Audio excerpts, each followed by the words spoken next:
ہمیں اماں جی اس وقت بہت عجیب لگتیں جب وہ سردیوں میں زبردستی ہمارا سر دھوتیں۔ لکس، کیپری، ریکسونا کس نے دیکھے تھے؟ کھجور مارکا صابن سے کپڑے بھی دھلتے اور سر بھی۔ آنکھوں میں صابن کانٹے کی طرح چبھتا اور کان اماں کی ڈانٹ سے لال ہو جاتے۔ ہماری ذرا سی شرارت پر اماں آگ بگولا ہو جاتیں اور کپڑے دھونے والا ڈنڈا اٹھا لیتیں جسے ہم ڈومنی کہتے تھے، لیکن مارا کبھی نہیں۔ کبھی عین وقت پر دادی جان نے بچا لیا، کبھی بابا نے، اور کبھی ہم ہی بھاگ لیے۔ گاؤں کی رونقوں سے دور عین فصلوں کے بیچ ہمارا ڈیرا تھا۔ ڈیرے سے پگڈنڈی پکڑ کر گاؤں جانا اماں کا سب سے بڑا شاپنگ ٹور ہوا کرتا تھا، اور اس ٹور سے محروم رہ جانا ہماری سب سے بڑی بد نصیبی۔ اگر کبھی اماں اکیلے گاؤں چلی جاتیں تو واپسی پر ہمیں مرونڈے سے بہلانے کی کوشش کرتیں۔ ہم پہلے تو ننھے ہاتھوں سے اماں جی سے الجھتے، ان کا دوپٹہ کھینچتے، پھر ان کی گود میں سر رکھ کر منہ پھاڑ پھاڑ کر روتے۔ کبھی اماں گاؤں ساتھ لے جاتیں تو ہم اچھلتے کودتے خوشی خوشی ان کے پیچھے پیچھے بھاگتے۔ شام گئے جب گاؤں سے واپسی ہوتی تو ہم بہت روتے۔ ہمیں گاؤں اچھا لگتا تھا۔ ماں، ہم گاؤں میں کب رہیں گے؟ میرے سوال پر اماں وہی روایتی جواب دیتیں، جب تو بڑا ہوگا، نوکری کرے گا، بہت سے پیسے آئیں گے، تیری شادی ہوگی، وغیرہ وغیرہ۔ یوں ہم ماں بیٹا باتیں کرتے کرتے تاریک ڈیرے پر آن پہنچتے۔ مجھے یاد ہے گاؤں میں کسی ہاں شادی کا جشن تھا۔ وہاں جلنے بجھنے والی بتیاں بھی لگی تھیں اور پٹاخے بھی پھوٹ رہے تھے۔ میں نے ماں کی بہت منت کی کہ رات ادھر ہی ٹھہر جائیں، لیکن وہ نہیں مانی۔ جب میں ماں کے پیچھے روتا روتا گاؤں سے واپس آ رہا تھا تو نیت میں فطور آ گیا اور چپکے سے واپس گاؤں لوٹ گیا۔ شام کا وقت تھا۔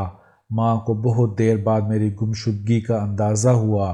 وہ پاگلوں کی طرح رات کے اندھیرے میں کھیتوں میں آوازیں لگاتیں اور ڈیرے سے لے کر گاؤں تک ہر کونے میں لالٹین لٹکا کر جھانکتی رہیں۔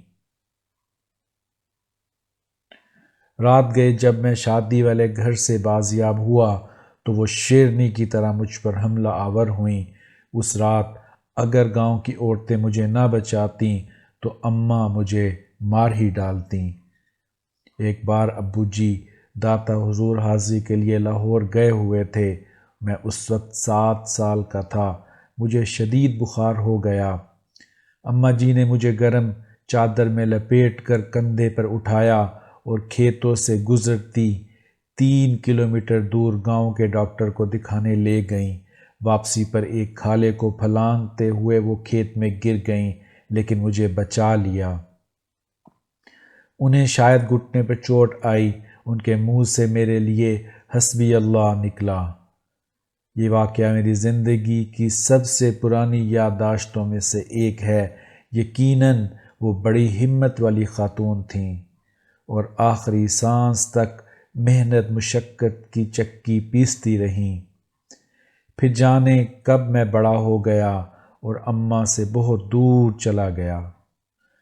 سال بھر بعد جب گھر آتا تو ماں گلے لگا کر خوب روتی، لیکن میں سب کے سامنے ہنستا رہتا۔ پھر رات کو جب سب سو جاتے تو چپکے سے ماں کے ساتھ جا کر لیٹ جاتا اور اس کی چادر میں منہ چھپا کر خوب روتا۔ ماں کھیت میں چارہ کاٹتی اور بہت بھاری پنڈ سر پر اٹھا کر ٹوکے کے سامنے آن پھینکتیں۔ کبھی کبھی خود ہی ٹوکے میں چارہ ڈالتیں اور خود ہی ٹوکا چلاتیں۔ جب میں گھر میں ہوتا تو مقدور بھر ان کا ہاتھ بٹاتا۔ جب میں ٹوکا چلاتے چلاتے تھک جاتا تو وہ سرگوشی میں پوچھتیں، بات کروں تمہاری فلاں گھر میں؟ وہ جانتی تھی کہ میں پیدائشی عاشق ہوں اور ایسی باتوں سے میری بیٹری فل چارج ہو جاتی ہے۔ پھر میں نے گاؤں میں گھر بنا لیا اور ماں نے اپنی پسند سے میری شادی کر دی۔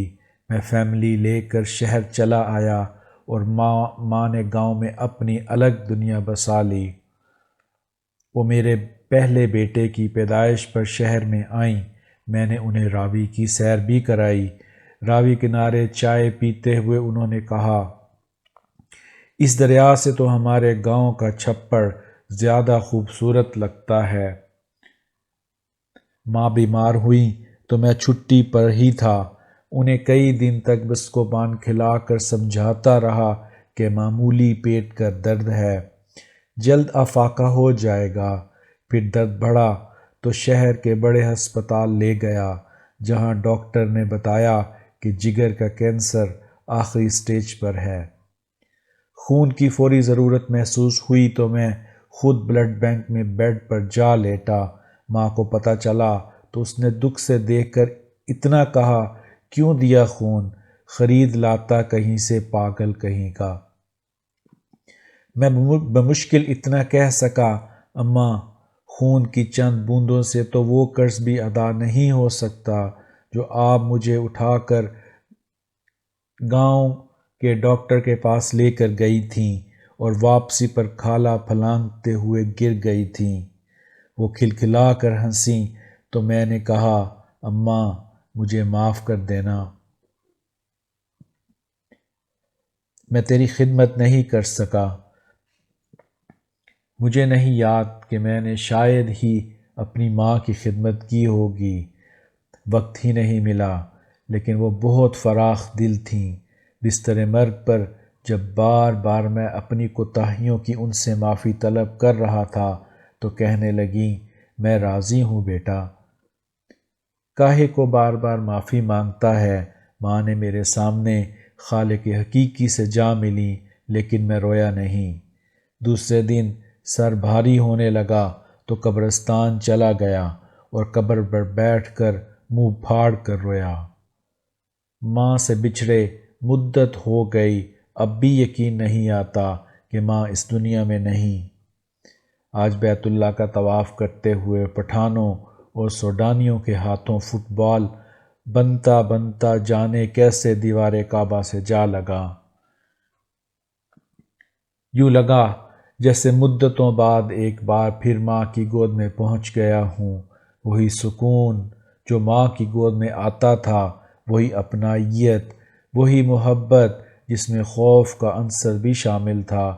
اس بار منہ پھاڑ کر نہیں، دھاڑے مار مار کر رویا۔ 70 ماؤں سے زیادہ پیار کرنے والا رب کریم اور ہم صدا کے گناہ گار۔